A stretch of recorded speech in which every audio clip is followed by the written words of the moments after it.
Imagine a world where people use pepper as currency instead of gold, and empires are founded on nutmeg seeds, and explorers brave storms and pirates on unknown oceans for a few shipments of cinnamon. That world was ours just a few centuries ago. The Ocipis Islands were long as mythical as Arrakis. In fact, they inspired Frank Herbert's galactic geopolitics when he wrote his novel Dune. The efforts made to contact these islands were one of the driving forces of human history. Another reminder that our gut is packed with neurons and sometimes they're in control. These little seeds, barks, and roots have shaped commercial history, financed expeditions of unimaginable scale, triggered wars, and shaped global geopolitics. Since then, from the caravans crossing the Silk Roads to the Spanish galleons loaded with peppers from the New World, every spice tells the story of a conquest, a discovery, a cultural exchange. Today, when we casually add black pepper to our food, we're using what the Romans called black gold. Adding a pinch of cinnamon to our dishes, we hold the bark that inspired the Portuguese to sail around Africa. But the history of spices is also the story of a taste revolution. Because while the East gave us pepper, cinnamon, nutmeg, and cloves, it was America that completely changed our idea, even of what we consider to be spicy. Christopher Columbus discovered chili peppers in 1492, and they influenced our taste buds so much that they even redefined the word spice. Today, when we say a dish is spicy, we no longer think of the sweet spices from the East, but of that cold flame that makes us sweat or even cry with pleasure. In short, as you can see, today we're setting off together on the spice route to discover how these little plant treasures left their native lands to conquer the whole world. In the process, they transformed economic geography, culinary habits, and even the vocabulary of humanity. From Malacca's trading posts to Istanbul's markets and Beijing's kitchens, let's trace these taste pioneers who transformed global flavors. What exactly are we talking about? When we mention spices, we could sum it up by saying that they are foods that don't nourish, but make everything else better. Contrary to what our modern use might suggest, true historical spices don't burn the tongue. They add fragrance, warmth, preserve, and heal. And above all, each one tells us an extraordinary story of travel from their native land to our tables.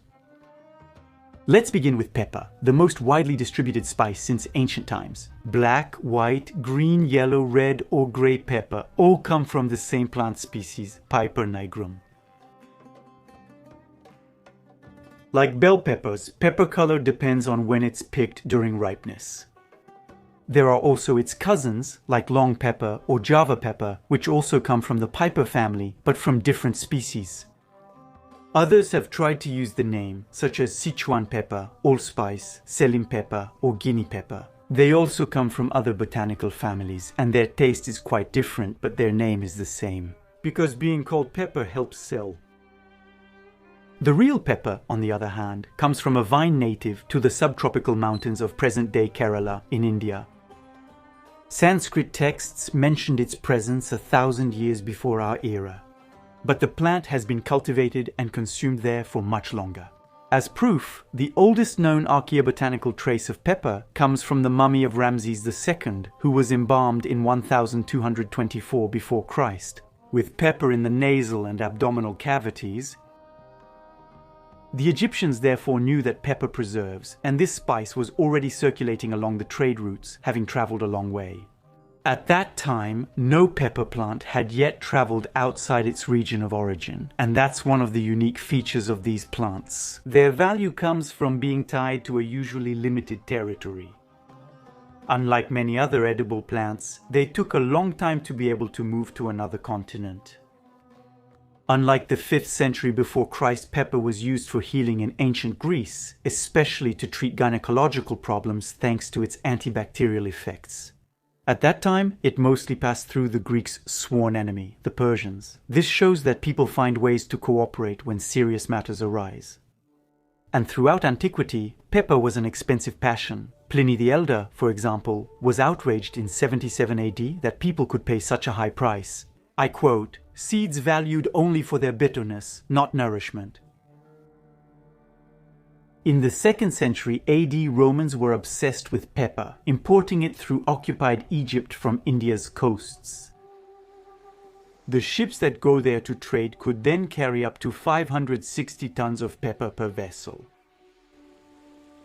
During the summer period, the monsoon winds blow toward the southeast and allow ships to reach India from Egypt in about 70 days. During the winter, the monsoon winds reverse to blow toward the northwest, gently bringing them back home via the ports of the Red Sea. The pepper is loaded onto camel caravans, travels to the Nile, and then to Alexandria. From there, it reaches the entire Mediterranean. From harvest to table, it often took 2 years in India. Pepper was then called the beloved of the Westerners, and it really started to be used in cooking, not just for healing anymore. With the growth of this trade, pepper became common in the Roman Empire and was used to preserve and season food, either as a substitute for or with salt. Then, during the 3rd and 4th centuries, as the empire declined, imports dropped and prices soared. Pepper once again became a luxury product, but while pepper remained the best known and most widely consumed spice, others, whose quantities in circulation were much lower at the time, were also highly sought after. Such as cinnamon, which, like pepper, was also used by Egyptian embalmers and was imported from the East very early on for its real or supposed medicinal properties. Several spices from various plants are called cinnamon, but the most well-known is Chinese cinnamon from the Cinnamon cassia tree. Well known and valued in China, India, and the Arab world during ancient and medieval times. The variety of cinnamon that fascinated European courts in ancient times was the one that grew exclusively on the island of Ceylon. And it comes from a thin inner layer of the wood of Cinnamon verum. Yes, eating cinnamon means you're eating wood. It's one of the few barks people consume. Another of its iconic spices is nutmeg and its precious companion, mace. These two treasures come from the same tree, Mystica fragrant, which only grew on the tiny Banda Islands, lost in the Moluccas archipelago. Nutmeg is the seed itself, while mace, nicknamed the flower of nutmeg, is actually the beautiful red covering that surrounds it. They were so rare that in medieval London, a few nutmegs could buy a house. This wealth, limited to a few small islands, caused one of colonial history's most overlooked genocides. In 1621, to secure absolute control over these precious spices, the Dutch massacred the entire population of the Banda Islands. Cloves are small dried flower buds from Syzygium aromaticum, it's all in the name, which also only grew in the Moluccas archipelago, on the famous spice islands of Ternate and Tidore.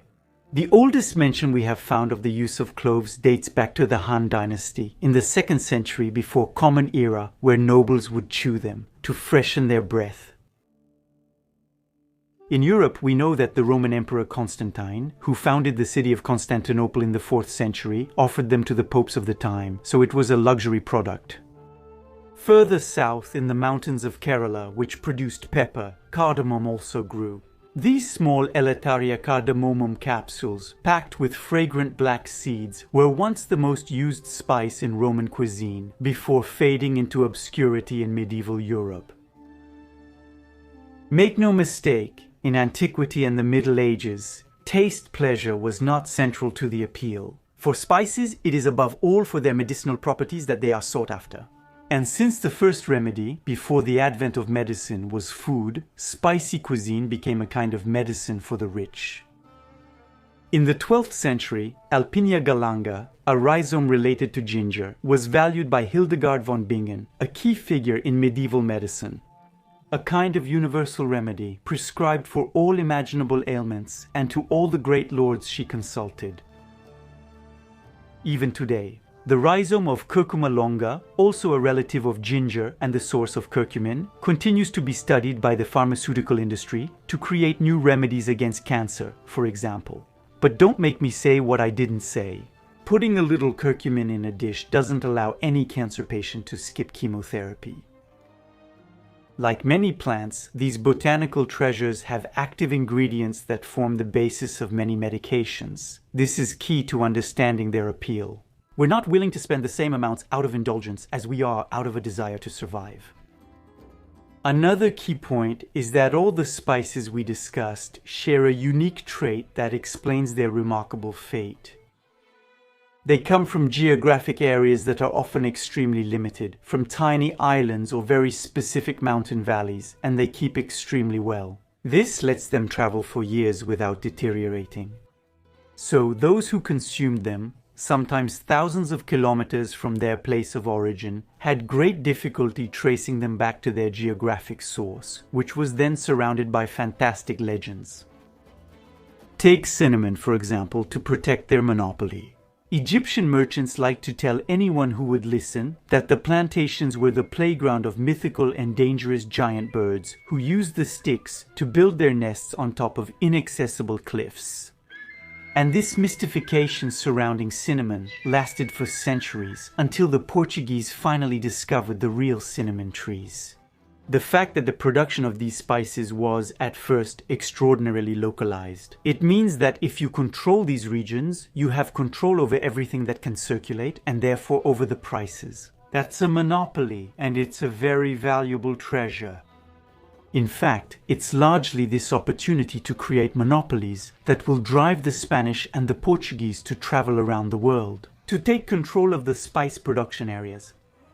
In this gallery of portraits, there's a guest, Ginger, who deserves a very special place, because its existence is indirectly responsible for one of the most extraordinary maritime epics in human history. This knobby rhizome originates from Southeast Asia and has been the travel companion of the greatest navigators the world has ever known. The Austronesians, long before Europeans dreamed of sailing around Africa and venturing across the open sea toward America, these seafaring peoples had already accomplished an oceanic expansion that still defies imagination today. Setting out from Taiwan around 3000 before Common Era, the Austronesians, using their outrigger canoes, spread from island to island throughout the Pacific. They brought with them their food plants, taro, yam, banana, coconut, and of course, ginger. They brought these to the Philippines, Indonesia, Malaysia, and Polynesia. Before going on to plant them as far as the island of Madagascar, which they colonized around the 5th century AD. Farther east, across the Pacific, these seafaring peoples likely reached the American coasts long before Europeans arrived, as evidenced by the ancient presence of the sweet potato in the Polynesian archipelago, a plant that was originally found only in America. But back to our ginger. In the Middle Ages, when Europeans discovered this rhizome, it arrived candied with other spices from the Indies. They had no idea that this root had already traveled halfway around the world in shipholds. Other sailors, just as bold, if not bolder than them. To really understand what drove Europeans to join the Austronesians in the pantheon of seafaring peoples, let me take you now to the end of the Middle Ages, in the year 1453. That year, when the cannons of Mehmed II, the 7th Sultan of the Ottoman Empire, brought down the walls of Constantinople, an entire world began to collapse. The Ottomans not only ended the Byzantine Empire, but also indirectly strangled Europe. At that time, Constantinople was the gateway to the east, the lock through which all the known spices of the world passed. Suddenly, overnight, Venetian and Genoese merchants who were getting rich reselling Asian treasures faced obstacles. Prohibitive tariffs, when they are not simply and purely banned from trading. With Europe cut off from precious spice sources, a new ambition arises. If the East shuts us out, we'll find these treasures another way. And it is Portugal, a small kingdom located away from the Mediterranean trade routes and stuck at the end of the continent, that will be the first to embark on this geographical revolution. The Portuguese showed foresight. 30 years before Constantinople fell, Henry the Navigator made Portugal a hub for maritime exploration. His obsession was to find a route leading directly to the spices of India by sailing around Africa, an idea that seemed crazy at the time. Because no one really knows if the African continent ends in the Southern Sea or what awaits sailors in those unknown lands. Portuguese caravels spent decades slowly sailing along the African coast, navigating cape after cape and bay after bay. They venture ever farther south, with each expedition pushing the boundaries of the known world. In 1488, Bartholomew Dias rounded the Cape of Good Hope, proving the Indian Ocean was accessible. But it was not until 1498 that Vasco da Gama achieved the feat of directly connecting Lisbon to Calicut on the Malabar coast, near the pepper plants. When Vasco da Gama's 3 ships landed in India after 10 months at sea, it was a violent culture shock for them. The Zamorin of Calicut, used to trading with wealthy Arab merchants laden with gold and silks, burst out laughing at the meager gifts. The ruler mocked that even the poorest Mecca merchant brings better gifts than the Portuguese, who offered only a few hats, copper basins, and coral necklaces. Vasco da Gama's first voyage brought back little, yet he was still celebrated and named Admiral of the Indies upon his return. The Pepper War could begin with the opening of this new sea route. The centuries-old monopoly of the Arab and Venetian middlemen would be shattered. Pepper sold for 80 ducats in Alexandria costs only 2.5 in Calicut, so that in 1504, only 6 years after Vasco da Gama's first voyage, the Venetian galleys could hardly find any pepper left to buy in the Egyptian ports. Lisbon becomes the new European capital of spices, and the takeover accelerates, becoming increasingly brutal. With a fleet of 19 ships, Alfonso de Albuquerque seizes the city of Malacca, which he sacks in 1511. Among the soldiers is the young Magellan, who is cutting his teeth in real bloodbaths. The Portuguese now control the strait through which all the spices from the Moluccas pass, and in the process, they will establish fortified trading posts from Goa to Macau, thus creating the first European commercial empire in Asia. And while the Portuguese control the sea routes to the east, the Spanish, who cannot accept seeing their Iberian rival monopolize this fabulous trade alone, set out westward to open new routes, and unintentionally, they stumble upon a new continent. The Spanish obsession with Asia's real spices persists. With the discovery of America, in 1519, Ferdinand Magellan convinces Charles V to finance the most daring maritime expedition in history. To reach the Moluccas by sailing west along a route that no one has ever attempted.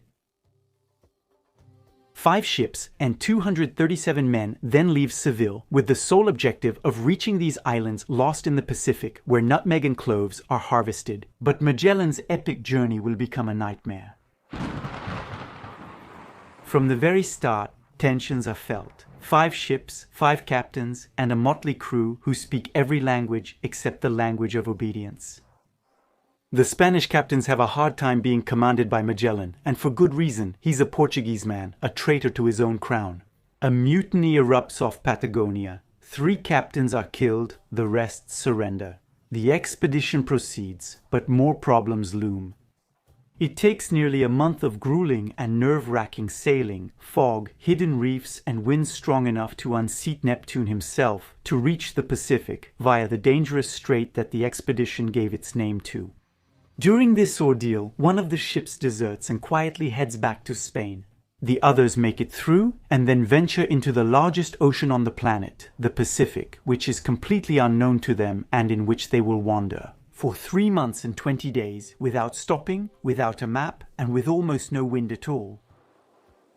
On board, the bread molds, the water stagnates, and they end up eating rats and leather, sails boiled with sweat. Scurvy decimates the men, their gums bleed, their teeth fall out, their skin opens in black sores, and madness takes over. Because dreaming of leaving the known world is one thing, but being able to keep your sanity in an unknown world is another. Out of the 260 men who set out, only 18 will return. Magellan is killed in the Philippines, impaled by a local tribe during a conflict he believed he could win with boldness, as he had in his youth. Only one of the 5 ships that left Seville returned. The Victoria finally reaches the Moluccas in November 1521, from where it brings back to Spain 26 tons of cloves and nutmeg. The sale of these spices allows most of the initial expenses to be repaid, but it's far from enough to cover the back pay owed to the survivors, and especially to the many widows. Overall, the financial result of this 1,124-day world trip is disastrous. But that doesn't matter. Spices are worth their weight in gold, and one successful trip can repay all the rest. These great expeditions are more than maritime feats. They will revolutionize the world's economic geography. Within a few decades, the commercial axis shifts from the Mediterranean to the Atlantic. Venice, dominant in the spice trade for centuries, sees its power collapse. The Dutch join in, and Antwerp, then Amsterdam, become the new centers of world trade. Even more profoundly, these voyages transform the very nature of trade. Multiple intermediaries for spices, who increase the prices at every stage. Europeans now deal directly with Asian producers. The price of pepper in Lisbon drops by 80% compared to Venetian prices in Europe. Spices, once only for the wealthy, slowly become more accessible, but this shift comes at a terrible cost: the enslavement of those who produce them. The Portuguese in Goa, Dutch in the Moluccas, and Spanish in the Philippines enforced harsh monopolies by force. The spices that then flavored European tables now carry the bitter taste of colonization as, in seeking to break the Ottoman monopoly on Eastern spices, the Iberian powers not only connected Europe to Asia through revolutionary maritime routes, but they also ushered in the era of colonial empires. All of this to satisfy the appetite, to fulfill the desires directed toward those fragrant little seeds. But the most delicious irony of this culinary story, and maybe in obsessively searching for the spices of the East, the Europeans actually opened up the world to culinary traditions coming from America, and especially to the spiciest of all spices, chili pepper. Christopher Columbus discovered it on his very first voyage, and I would have loved to see his face the first time he tasted it. What we do know is that he thought he had found a new variety of pepper. He actually named these little red berries pimienta in reference to the black pepper he was desperately searching for, which is called pimento in Spanish. In French, the word became piment, while the English and the Germans actually used the same term to refer to both chili and pepper. When Europeans arrived in America, chili peppers had been known, consumed, and domesticated for nearly 9,000 years in Central and South America. In what would later become Mexico, it was used almost daily to season corn purees for breakfast, and more rarely to flavor chocolate-based drinks. It is said that the Aztec Emperor Moctezuma offered this drink to the conquistador Cortés, who later sacked the city of Tenochtitlan. There is no connection between these two events.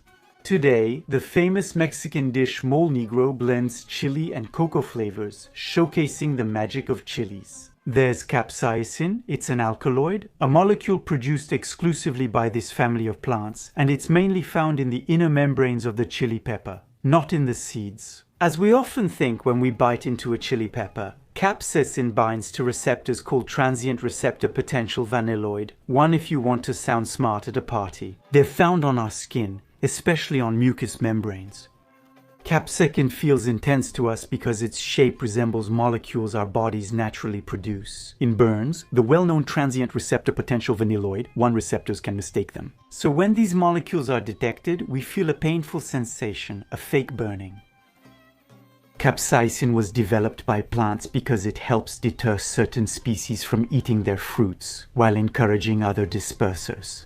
The main problem for wild chili peppers is that the molars of mammals that eat them crush the seeds and greatly reduce the spread of the species. But thanks to this hot biochemical discovery, chili peppers keep mammals at a safe distance while still being delicious for birds. Birds lack both molars and transient receptor potential vanilloid, 1 receptors, so they can ingest large amounts of chili peppers without feeling any burning sensation and later spread their seeds. And here's where it gets funny. The attraction to this sensation of fake burning has turned a mammal into a masochist. Us, humans, the species that, over the past centuries, has spread chili plants the most around the world.